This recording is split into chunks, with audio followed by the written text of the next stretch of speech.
The prevalence of sexual misconduct, assault and harassment in Australian workplaces warrants employers treating this as a serious health and safety hazard and responding accordingly. Helplines, such as the one established by Channel 9 in the wake of the Burke allegations, provide a mechanism for workers to report sexual misconduct. What would be more useful, however, is if employers took responsibility and stopped the violent, predatory behaviour before it starts. Recent research initiated by the Victorian Trades Hall Council on Women's Rights and Safety at Work found that 64% of women participants had experienced sexual harassment or violence in their workplace.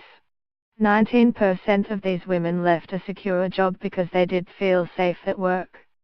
A 2017 survey of workers in the hospitality industry in Victoria indicated that more than 85% of workers, male and female, had been sexually harassed at work. These figures are consistent with numerous academic studies and equal opportunity investigations on the prevalence of sexual harassment at work over time. They also reflect the levels of violence that Australian women experience in the community. Given that more than 1 Australian woman per week is killed by a partner or former domestic partner and 8 in 10 women aged 18 to 24 were harassed on the street in the past year, it's not surprising that the same phenomenon is prevalent in our workplaces. Violent behaviour and the underlying sexist assumptions and attitudes that drive it stop at the factory gate or the office door. This violence is injuring women. The injuries can be physical and psychosocial. They include physical injury and illness, feelings of isolation and exclusion, the loss of secure employment and family dislocation. In some instances, they result in post-traumatic stress disorders.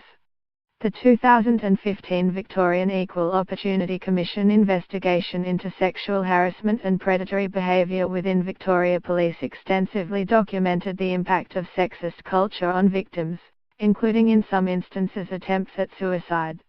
It also impacts an organisation's bottom line, increasing costs of recruitment due to lower retention rates, causing reduced morale and increased absenteeism, the direct and indirect costs of investigations, and as recently evidenced the substantial reputational damage associated with failure to address.